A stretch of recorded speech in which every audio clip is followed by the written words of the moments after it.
할렐루야, 할렐루야. 오늘도 이 귀한 예배의 자리에 나와서 우리 주님 앞에 영광 올려드리는 우리 성남 가족들에게 하나님의 기쁨, 하나님이 주시는 행복함이 늘 함께하여 주시기를 주님의 이름으로 축복합니다. 여러분, 저희 교회가 이제 다음 주면 50주년이 됩니다. 여기까지 인도하신 하나님의 은혜에 감사하면서 이 50년을 맞이한 우리 교회, 그리고 또한 앞으로 50년을 향해서 나아가는 우리 교회는 어떤 교회가 되면 좋을까? 그래서 제가 교회들을 한번 소개를 좀 해드릴 텐데요. 이런 교회가 있고 저런 교회가 있습니다. 이렇게 보시면서 우리 교회는 어떤 교회이고 또 어떤 교회였으면 좋겠을까? 한번 속으로 대답해 주시면 감사하겠습니다. 살아있는 교회, 죽은 교회, 아니면 건강한 교회, 아니면 병든 교회, 이런 식으로 한번 나눠볼게요. 여러분, 우리 교회가 예배당이, 주차장이, 공간이 부족한 교회가 되면 좋을까요? 맨날 남아도는 교회가 되면 좋을까요? 어떤 교회면 좋을 것 같아요? 교회 왔는데 애들이 막 떠들고 뛰어다닌다고, 아우 시끄러, 저것들이 왜 저렇게 교회에서 시끄럽게 하냐, 이렇게 하는 게 좋겠어요? 애들이 아무도 없는 교회가 좋을까요?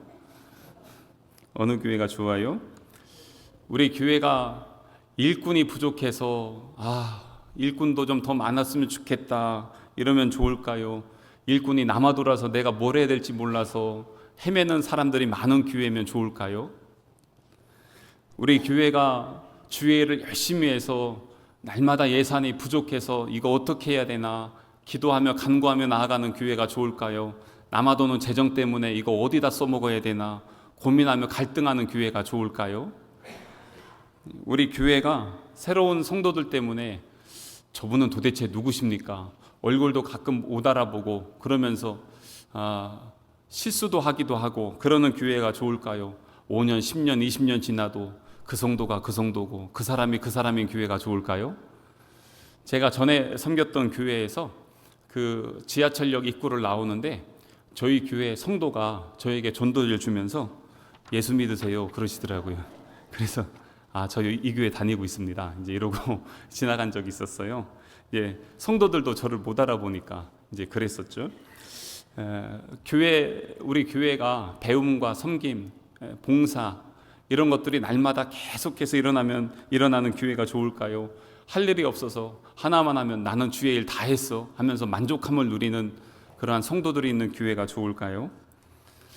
날마다 전도하고 영혼을 구제하고 또 믿음으로 열심히 움직이는 교회가 좋을까요? 아니면은 전도하기보다는 회의하기 바쁘고 그리고 어떻게 하면은 이걸 통해서 내가 섬김을 좀 받을까, 이런 사람들이 많은 교회가 좋을까요? 여러분, 우리 교회가 어떤 교회이면 좋겠습니까? 근데 더 중요한 건 뭐냐면 우리가 어떤 교회가 되면 좋을까도 있지만 사실 그 기준은 내 기준이 아니라 하나님이 기준이십니다. 하나님이 기뻐하시는 교회, 하나님이 함께 하시며 인도하시는 교회, 성령의 역사가 있고 부흥의 역사가 있고 기름 부으심이 넘치는 교회, 그런 교회가 우리 성남교회가 되기를 주님의 이름으로 축복합니다. 오늘 그런 그 좋은 교회의 모델을 여러분들에게 소개해드리고 싶습니다. 그 교회는 바로 안디옥 교회입니다. 이 안디옥 교회 참 좋은 교회인데요. 만약에 어떤 분이 저에게 목사님, 예루살렘 교회가 있고 안디옥 교회가 있는데 만약에 두 교회에서 목사님이 목회를 한다면 어느 교회에서 목회를 하고 싶으십니까? 라고 그렇게 물어보신다면, 아니면 어떤 교회를 모델로 삼고 목회를 하고 있습니까? 라고 이렇게 물어보신다면 저는 주저없이 예루살렘 교회가 아닌 안디옥 교회라고 대답할 것입니다. 그만큼 이 안디옥 교회는 저에게 너무나 많은 은혜가 되고 도전이 되는 그러한 교회입니다. 초대교회에 안디옥 교회가 이렇게 시작된 그러한 배경이 있습니다. 그거는 오늘 우리가 읽은 말씀 19절에 보면 이렇게 되어 있죠. 그때에 스데반의 일로 일어난 환난으로 말미암아 흩어진 자들, 이런 사람들이 있었다는 것입니다. 스데반의 일이 무엇입니까? 7장에 보면 스데반 집사님이 복음을 전하다가 돌에 맞아서 순교를 당합니다. 그러면서 교회에 엄청난 환난과 핍박이 생기게 되었고요. 많은 성도들은 그것을 피해서 흩어지게 되었습니다. 그래서 이 흩어졌던 사람들이 오늘 19절에 있는 말씀 보니까 베니게를 지나서 구브로를 지나서 안디옥까지 가게 됐는데, 여기가 한 예루살렘에서 한 450km 정도 거리에 있다고 합니다. 정말 멀리 갔죠. 그래서 이 사람들을 흩어진 자들이다 라고 합니다. 이걸 다른 말로 하면 디아스포라라고 합니다. 흩어진 자들. 근데 이 디아스포라 유대인들은요, 이미 전 세계에 이 복음이 증거될 때 한 450만 정도 사람들이 있었습니다. 왜 그랬을까요? 아수르라는 나라와 바벨론이라는 나라에 남유다와 북이스라엘이 망했습니다. 그리고 이 사람들은 전 세계에 강제적으로 흩어졌습니다. 옛날에 우리 그 일제시대 때 저기 사할린도 가고 저기 일본 어디 먼데 섬도 가고 그랬잖아요. 막노동하러. 그런 것처럼 이 이스라엘의 선조들은 나라가 망한 이후에 전 세계에 흩어지게 되었고, 그 사람들을 디아스포라 유대인이라고 했습니다. 그런데 이 환란으로 말미암아 이 교회 공동체가 또다시 흩어지게 되었습니다. 이 사람들은 디아스포라 그리스도인들이었습니다. 예수님을 믿는다는 그 이유만으로 이제는 도망치게 됐죠. 그러면서 안디옥까지 가게 되었습니다. 오늘 본문의 말씀에 보면 이 디아스포라 그리스도인들 이름이 나와 있지 않습니다. 그냥 흩어졌다라고만 그렇게 기록이 돼 있죠. 그래서 이렇게 보면은 이 안디옥이란 지역이 어떤 지역이길래 이 지명이 나와 있고 이 사람들이 여기에서 교회를 세웠다고 특별히 기록을 했을까? 안디옥은요, 당시에 로마가 아시아 지역도 그리고 아프리카 지역도 그리고 유럽 전 지역을 엄청나게 큰 영토를 가지고 지배하고 있었죠. 거기에서 제일 큰 도시가 로마였습니다. 두 번째 도시가 이집트의 알렉산드리아였고요. 세 번째로 큰 도시가 안디옥이었습니다.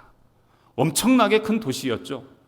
그렇기 때문에 이 도시에는 각종 나라의 각종 인종들이 모여서 큰 문명을 이루었던 그러한 도시였습니다. 여기에 주 신이, 각 도시마다 신들이 있고 신전이 있잖아요. 여기 주 신이 어떤 신이냐면, 여러분들 아주 익숙한 바카스 있죠? 이 바카스가 신입니다. 원래 로마 신화에 나오는 무슨 신이냐면 술의 신입니다. 그래서 술 많이 마시고 바카스 먹으면서 술 해장하라고 뭐 이런 식으로, 그래서 이름을 바카스라고 지은 건데, 여기에서 이 동네 안디옥의 주 신은 바카스 신이고요. 그리고 여신이 있습니다. 여자 신이 있다는 건 뭐냐면 그 지역이 음란하다는 겁니다. 디프네라고 하는 신인데, 그래서 이 지역은 술과 여자, 음행과 더러움으로, 쾌락으로 가득 찬 도시, 그것이 바로 안디옥 지역이었습니다. 근데 이 지역에 복음이 들어갔습니다. 그리고 여기에 교회를 개척한 사람, 교회의 중심이 되는 사람들의 이름이 나와 있지 않습니다. 그것은 무엇입니까? 무명의 그리스도인들을 통해서 교회가 개척되었고, 이 무명의 그리스도인들을 통해서 교회가 부흥했다는 것입니다. 놀라운 은혜의 역사죠. 이따가도 한 번 더 이야기하겠지만 성경에 보면 참 대단한 사람들 많이 있습니다. 죽음을 보지 않고 하나님 앞에 섰던 사람들, 에녹과 엘리야 같은 사람이 있습니다. 또 하나님께서 방주를 만들라고 하니까 묵묵히 방주 만들었던 노아, 믿음의 조상 아브라함, 하나님의 마음에 합한 다윗, 그리고 또한 나라와 민족을 구한 다니엘이나 에스더나 느헤미야나 수많은 역사적인 인물들이 있습니다. 그래서 우리는 저런 특별한 사람들을 통해서 하나님께서 하나님의 역사를 이루어 가시는구나 라고 생각할 수 있지만, 사실 성경에 보면 그 이스라엘 백성들이 출애굽할 때만 해도요, 장정 숫자만 60만 3,550명이었어요. 그 중에서 우리가 기억하는 사람, 모세, 여호수아, 갈렙, 아론 몇 명 없습니다. 그 엄청난 역사를 이루었던 사람들의 대부분 이름은 기록되어 있지 않습니다. 오늘 여기서도 그렇습니다. 흩어진 그리스도인들 누군지 알 수 없습니다. 하지만 그들은 그 자리에 가서 사실 환난 때문에 피하고 도망갔으면 또다시 환난을 당할까 두려워서 가만히 있을 수 있습니다.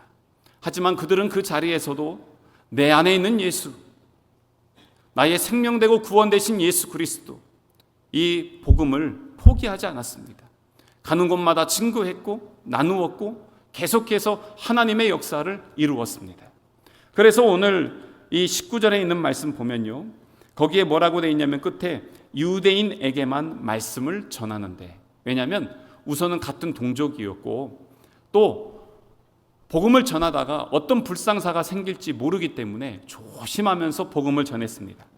그런데 20절 가면서 복음의 대상이 바뀌었습니다. 그 중에 구브로와 구레네 몇 사람이 안디옥에 이르러 헬라인에게도 말하여 주 예수를 전파하니, 이제는 유대인만 아니라 헬라인 사람들, 이방 사람들에게 복음을 전했다는 것입니다. 근데 이 사람들이 복음을 받고 나서 어떻게 됐어요? 예수님을 믿게 되었습니다. 그러면서 공동체가 이루어졌고 교회가 되었습니다. 그래서 이 교회가 안디옥 교회가 되었습니다. 근데 이 교회가 얼마나 건강하고 좋은 소문이 났는지 예루살렘에까지 소문이 났어요. 그래서 예루살렘 교회에서 예수님의 사도들이 함께 모여서 회의를 합니다. 우리 안디옥 교회에 담임 목사를 보냅시다. 그래서 보낸 사람이 누구냐면 앞에서 예전에 우리 함께 말씀 나누었던 바나바입니다. 이 바나바를 소개할 때 24절에 보면 이렇게 이야기합니다. 바나바는 착한 사람이요 성령과 믿음이 충만한 사람이라. 이에 큰 무리가 죽게 도하여 치더라. 바나바가 파송되어서 안디옥 교회 담임으로 왔어요. 목회를 하기 시작합니다. 그는 성령과 은혜가 충만한 사람이었습니다. 열심히 목회해서 엄청난 부흥을 이루게 되었습니다. 그런데 그 말씀은 24절이고요. 바나바가 안디옥에 왔을 때 이미 그 교회 공동체는 건강한 교회였습니다. 이미 목회자가 없었는데도 무명의 이 그리스도인들을 통해서, 그게 바로 23절에 나와 있습니다. 23절에 보면 그가 이르러 그 안디옥 교회에서 뭘 봤어요? 하나님의 은혜를 봤습니다. 그래서 너무 기뻐했던 것입니다. 모든 사람에게 굳건한 마음으로 주와 함께 머물러 있으라 권하면서 목회를 했습니다. 여기에서 이 하나님의 은혜라는 이 은혜가 뭐냐면 그 다른 말로 하면 카리스라고도 하고요, 기쁨이라고도 합니다. 카리스가 있고 기쁨이 있었습니다. 그래서 이 교회를 다른 말로 하면 하나님의 은혜가 있는데 그것은 하나님이 기뻐하시는 교회였다는 것이에요. 그래서 참 도전이 됐어요. 아까 우리가 함께 대답했을 때 제가 질문 드렸을 때 이런 교회, 좋은 교회, 우리 교회가 됐으면 좋겠다. 하지만 지금 이 안디옥 교회는 하나님이 보실 때 정말 하나님의 기쁨이 있고 하나님의 은혜가 있는 교회였다는 것입니다. 주님이 보실 때 이런 교회라면 얼마나 좋을까요? 그래서 많은 도전이 됐습니다. 이 교회의 특징은 그래서 하나님의 기쁨이 있는 교회였고, 그렇기 때문에 이 교회에는 이 열심히 목회하는 바나바를 통해서 놀라운 부흥의 역사가 계속해서 일어나고 있었던 것입니다. 그런데 그러다 보니까 이 교회에 또 다른 하나의 특징이 나오는데, 그건 뭐냐면 사람을 세우는 교회였습니다. 그게 이제 뒤에 나와 있어요. 25절의 말씀에 보면 바나바가 사울을 찾으러 다소에 가서라고 되어 있습니다. 그리고 26절에 만남에 안디옥에 데리고 와서 둘이 교회에서 1년 동안 모여 있어 큰 무리를 가르쳤다는 것입니다. 바나바가 혼자 목회하기에는 이미 감당이 안 될 만큼 큰 교회가 되었습니다. 큰 무리가 모였습니다. 그렇기 때문에 이 교회에 함께 목회할 동역자가 필요했습니다. 그래서 이 바나바가 그의 마음에 생각나는 사람이 있었어요. 사울이다. 그래서 이 사울을 지금 데리러 다소까지 갑니다. 사울이 어떤 사람이었어요? 앞에 19절에 나와 있는 스데반의 일로 일어난 혼란이 있었죠. 이 스데반 집사님이 순교를 당할 때 같이 죽였던 사람이 이 사울이었습니다. 그리고 집집마다 들어가면서 예수 믿는 사람 잡아다가 옥에 가두고 죽이는데 앞장섰던 사람 사울이었습니다. 그것도 부족해서 다메섹까지 가면서 거기에 있는 그리스도인들 잡으려고 쫓아다녔던 사람이 사울이었습니다. 이 사울이 예수님 만나고 변화됐죠. 그리고 지금 자기 고향인 다소에 가서 거기서 가만히 있었겠습니까? 다른 데 말씀 보면요, 엄청나게 하나님의 은혜를 경험하며 말씀을 전하고 복음의 역사를 이루었습니다. 그런데 거기에 가서 이 사울에게 지금 안디옥의 교회가 세워졌고 엄청난 부흥이 일어나는데 같이 가자, 우리 같이 동역하자. 그런데 이 사울이 자기가 지금 하고 있는 모든 것을 다 내려놓고 기꺼이 가는 거예요. 그래서 이 안디옥 교회에 바나바와 사울이 함께 공동 목회를 하게 되었습니다. 그렇게 하면서 이 사울이 여기에서 처음으로 목회했던 교회는 안디옥 교회이고, 이후에 우리가 함께 보겠지만 함께 기도하면서 선교사를 파송하거든요. 선교사를 파송하는 첫 번째 교회는 예루살렘 교회가 아니라 안디옥 교회입니다. 그런데 이 안디옥 교회의 첫 번째로 파송받은 선교사가 누굽니까? 바나바와 사울입니다. 그리고 이 사람들이 선교하고 나서 돌아오면 지치고 힘들고 병도 얻기도 했습니다. 그럴 때 돌아와서 치료되고 회복되고 충전하고 다시 파송받은 그 교회가 예루살렘 교회가 아니라 안디옥 교회였습니다. 이렇게 사울이 바울이 되게 하면서 계속해서 하나님의 역사를 이루면서 사도행전 28장까지 이 기록의 역사를 할 때 계속해서 후원하며 섬기며 그리고 그를 위해서 격려하며 함께 동역했던 교회가 안디옥 교회였다는 것입니다. 그래서 저는 이 안디옥 교회가 너무 좋아요. 이러한 역사를 이루어 나가는 것입니다. 이렇게 사람을 세우는 교회, 사울 같은 인간도 바울이 되는 교회, 어떻게 저런 인간이 저 교회에 가는 수 있냐? 심지어는 이럴 수도 있습니다. 어떻게 저런 인간이 목사가 되고 저런 사람이 장로가 됐냐? 그런데 하나님께서 바꿔주시는 거예요. 그리고 그 사람이 주님의 교회를 위해서 귀한 일꾼으로 세움받고 자라는 교회, 성장과 성숙을 이루는 교회, 그 교회가 안디옥 교회였다는 것입니다. 그래서 이 교회가, 이 성도가 우리 성남교회가 되고 우리 성도가 되기를 간절히 소망합니다. 그러면서 이제 그 다음에 이 교회를 보면요, 이 바나바와 사울이 무슨 일들을 하냐면 거기에서 계속해서 복음을 전하는 일들을 하고 있습니다. 26절의 말씀 보세요. 교회에서 1년간 모여서 큰 무리를 어떻게 했다고요? 가르쳤습니다. 무엇을 가르쳤을까요? 예수님을 가르치는 것입니다. 그래서 그 안에 제자들이 일어나는 것입니다. 가르쳤고 제자들이 나오기 시작합니다.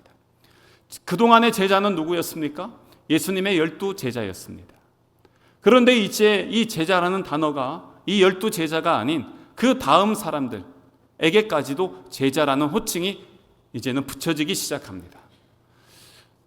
바나바와 바울이 어떤 복음을 전했을까요? 예수님을 전하는 겁니다. 내가 만난 예수님, 내 안에 있는 예수님, 나를 구원하신 예수님, 나의 생명 되신 예수님, 이 예수님을 계속해서 증거합니다. 가르칩니다. 그 생명의 말씀에 많은 사람들이 변화되기 시작합니다. 예수님 한 분이면 만족하기 시작합니다. 예수님을 따라갑니다. 예수님의 언어, 예수님의 말씀, 예수님의 능력, 예수님의 그 권능의 역사들이 교회 안에 담겨지기 시작합니다. 그걸 제자라고 합니다. 제자라는 것은요, 스승을 따르는 자를 제자라고 합니다. 누구의 제자입니까? 바나바와 바울의 제자입니까? 아니에요. 누구의 제자요? 예수님의 제자입니다. 예수님의 제자들이 날마다 일어납니다. 그들이 그 자리에서 예수님의 제자다움으로 살아가기 시작합니다. 그래서 이것으로 인해서 이 교회 성도들에게 붙여진 별명이 있습니다. 그 별명이 뭐냐면 26절을 다시 한번 보면 뒤에 제자들이 안디옥에서 비로소 그리스도인이라 일컬음을 받게 되었더라. 그러니까 여러분, 우리 보고 지금 뭐라고 하죠? 기독교인이라고 하죠. 기독교인이라고 하는 그 첫 번째로 그 이야기를 들은 사람들이 어느 교회 성도냐면 예루살렘 교회가 아니라 안디옥 교회 성도들입니다. 여러분, 그 유대인이라고 하잖아요. 유대인이 어디서 나온지 알아요? 유대인이요, 이스라엘이 바벨론이란 나라에 망했습니다. 그리고 이 바벨론은 어떻게 했냐면 자기들이 점령한 나라에서 똑똑한 사람, 괜찮은 사람들은 다 자기 본국으로 다 데리고 갔습니다. 거기서 공부를 시키고 그리고 나라의 일꾼들을 거기서 키워냈습니다. 각종 나라들이 여러 군데에서 몰려든 사람들, 근데 거기에서 서로 물어보는 거예요. 그 남유다, 거기서 망한 사람들, 포로된 다니엘이나 다니엘 세 친구들 있잖아요. 이런 사람들에게 너 어디서 왔냐?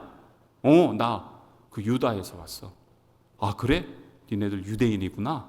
그렇게 하면서 유태인이 시작된 겁니다. 오늘 우리가 일반적으로 그리스도인이라고 하잖아요. 그리스도인은 어디서 시작됐어요? 바로 이 안디옥 교회 성도들, 제자 훈련을 받고 믿음으로 살았던 이 사람들을 통해서 그리스도인이라는 단어가 처음으로 나오게 됐습니다. 헬라어로 크리스투스. 이 사람들은 어떤 사람입니까? 당시의 사람들은요, 로마 황제 안에 있는 사람입니다. 황제의 지배와 명령을 받는 사람들이었습니다. 그 지역의 신인 바카스 신을 섬기며 살아가는 사람들이었습니다. 그런데 이 사람들만은 달랐습니다. 이 사람들은 황제 숭배가 아니라 오직 예수님만 섬긴 사람들입니다.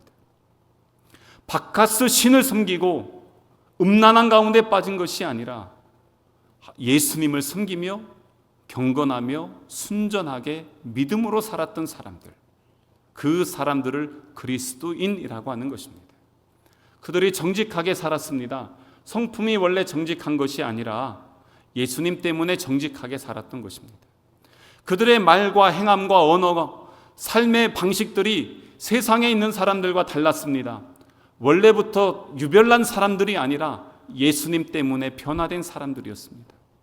예수님 때문에 언어가, 예수님 때문에 삶이, 예수님 때문에 그들의 모든 것이 다른 사람들과 구별되었다는 것이에요. 그래서 이 그리스도인이라는 걸 다시 한번 잘 보시면, 다음에 한번 더 할 수도 있지만, 그리스도인이라는 것은요, 우리끼리 모여서 우리를 뭐라고 얘기할까? 그래도 우리가 예수님 믿으니까 그리스도인이라고 하자. 우리끼리 그렇게 한 게 아니고요, 안 믿는 이방 사람들이, 밖에 사람들이 이 안디옥 교회 성도들을 보면서 저 그리스도인들, 이렇게 얘기한 거예요. 우리가 한 게 아니고 밖에 있는 사람들이 그리스도인이라고 얘기했다는 거. 그만큼 예수님으로 살아왔던 사람들, 예수님 한 분으로 충분했던 그 사람들이 바로 그리스도인이라는 것입니다. 근데 이 말씀을 이렇게 묵상하면서 요즘 참 부끄러웠어요. 밖에 있는 사람들이 볼 때 우리를 어떻게 부를까? 세상에 있는 사람들이 우리 교회를 어떻게 볼까? 우리끼리는 그리스도인이라고 하는데 밖에 있는 사람들이 우리를 정말 그리스도인으로 볼까? 그래서 부끄럽고 기도가 많이 됐어요. 지금 우리의 있는 삶의 자리에서 나는 그리스도인으로 살아가고 있는가? 주변에 있는 사람들이 나를 보면서 저 사람은 정말 그리스도인이구나 라고 그렇게 이야기하고 있는가? 라는 것입니다. 그래서 많은 도전과 기도가 되고요. 주님, 우리 교회가, 세상에 있는 사람들이 우리 교회를 볼 때 하나님의 은혜가 있는 교회구나, 저기 가면 사람이 바뀌는구나, 저기에는 정말 하나님의 놀라운 은혜 아래서 정말 예수 믿는 사람들이 있는 것이구나 라는 그러한 교회가 됐으면 좋겠다는 많은 도전이 제 안에 있었습니다. 근데 이것뿐만이 아닙니다. 이게 의미가요, 요즘 우리가 볼 때 그리스도인 하면은 뭔가 좀 좋은 의미로 다가올 수 있어요. 그리스도인이시구나, 이럴 수도 있습니다. 2000년 동안, 우리 지금 한국 말고 2000년 동안의 그리스도인들은 그랬습니다. 왜냐하면 예수님 때문에 도망갔습니다. 예수님 때문에 환난과 핍박을 받았습니다. 예수님 때문에 심지어는 죽임도 당했습니다. 예수님 때문에 엄청난 고난을 당했지만 2000년 동안 내려오면서 그리스도인들은요, 예수님 때문에 그 모든 것을 견디고 이기고 믿음을 포기하지 않고요, 이 그리스도인이라는 이 이름을 자랑스럽게 여겼습니다. 그러기 때문에 그리스도인이라고 불렀던 것입니다. 근데 이때 처음 이 그리스도인이라고 할 때 요 느낌 어감은 어떤 거냐면, 요즘 우리 그 밖에 사람들이 우리 교회 믿는 사람들 비하할 때 예수쟁이들이라고도 하잖아요. 그런 느낌도 여기 있습니다. 이런 예수쟁이들. 뭐냐면 당시에 그리스도인은요, 안디옥 교회만 해도 그 엄청나게 많은 사람들 중에서 극히 소수입니다. 다수가 좋아요, 소수가 좋아요? 그리스도인들은 절대적 소수입니다. 세상에 있는 로마 권력은 강자입니다. 그리스도인들은 약자입니다. 강자가 좋아요? 약자가 좋아요? 지금 이 그리스도인들은 다수보다는 예수님 때문에 소수를 선택하고 강한 로마 권력 안에서 약함을 선택한 자들입니다. 그뿐이겠습니까? 이것 때문에 너무나도 이상한 소리, 별 소문들을 다 듣게 되지만 그것 때문에 휘둘리지 않고 넘어지지 않았습니다. 더 감사하면서 기뻐하면서 주의 일들을 행했던 것입니다. 그래서 예수 믿으려면 믿음이 있고 용기가 필요했어요. 근데 그것을 기쁨으로 했던 사람들이 바로 이 그리스도인들이었던 것이에요. 저는 그래서 우리 교회 모든 성도들이 주님이 보실 때, 그래, 너는 진짜 내 자녀다, 그리스도인이다 라고 이렇게 칭찬해 줄 수 있는 우리 성남 가족 되시기를 주님의 이름으로 축복합니다. 또한 이 안디옥 교회의 특징이 하나 더 있는데 그게 뭐냐면 뒤에 보면은요, 27절부터 30절의 말씀에 보면 이 교회 안에는 성령의 역사가 막 일어나는데 한 분이 일어나서 예언을 합니다. 흉년이 올 것입니다. 근데 진짜로 그 예언대로 엄청난 흉년이 닥치게 됐습니다. 그러다 보니까 그래도 이 큰 대도시에 있는 안디옥 교회 성도들은 그럭저럭 근근히 버티며 살 수 있는데 문제는 어디에서 있었냐면 예루살렘 교회였습니다. 예루살렘 지역의 예루살렘 성은요, 농사짓기 어렵습니다. 그렇기 때문에 이 교회가 기근이 들면 생존이 어려워집니다. 그래서 어떻게 했냐? 오늘 29절의 말씀 보세요.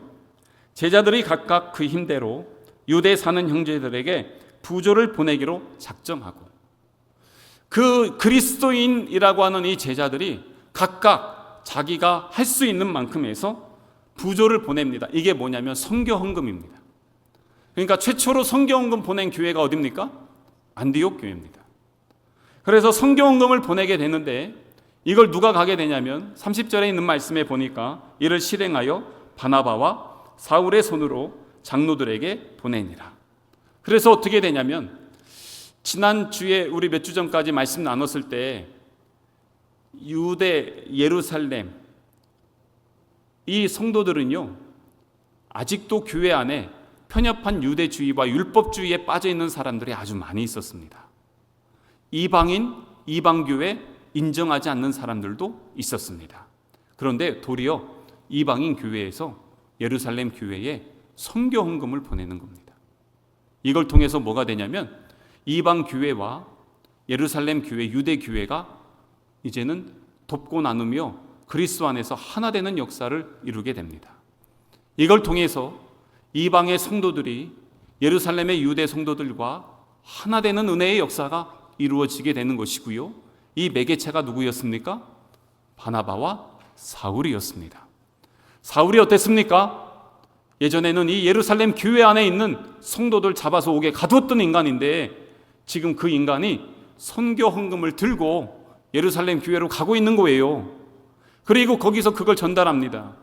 전에 사울이 예루살렘 갔을 때 제자들 만나고 싶었는데 제자들이 안 만난다고 다 도망갔잖아요. 아니, 우리 잡으러 왔던 놈인데 왜 우리가 그를 만나냐고. 아니요, 나 변화됐어요, 새 사람 됐어요. 안 믿어, 안 만나줬잖아요. 그런데 이제 그런 그들 안에 있었던 갈등들 다 녹아지는 것입니다. 섬기며 구제하며 함께하는 것들을 통해서 이런 은혜의 역사가 이루어지게 되는 것이죠. 그러면서 이 교회가 놀라운 은혜의 역사를 이룹니다. 하나님의 은혜가 있는 교회. 그러면서 마지막에는 이렇게 사람을 세우며 나눔과 섬김과 선교를 통해서 하나님의 영광의 역사를 이루는 교회가 안디옥 교회가 되는 것입니다. 근데 아까도 말씀드렸지만 이 교회의 역사를 이루어 나가는데 개척했던 사람이나 어디서 모였는지 이런 기록 자체가 아예 없어요. 무명의 그리스도인들을 통해서 이 역사가 이루어지는 걸 볼 수 있습니다. 초대 교회가 보면 다 그렇습니다. 데살로니가 교회가 어떻게 됐는지, 그리고 요한계시록에 있는 7 교회가 어떻게 됐는지 교회들의 역사 기록들을요 거의 알 수가 없습니다. 그런데 2000년 역사를 다 보세요. 기독교 2000년 역사를 쭉 보면 그 많은 교회와 그 많은 성도들이 있었는데 우리가 기억하는 사람 몇 명 있어요? 별로 없어요. 무엇입니까? 하나님의 역사는 특별한 사람을 통해서 하나님의 특별한 역사가 이루어지는 게 아니라 무명이지만 별 볼 일 없는 그러한 사람이지만 하나님께서 그 사람을 택해서 그 사람을 사용하셔서 하나님이 특별하게 일하신 것입니다.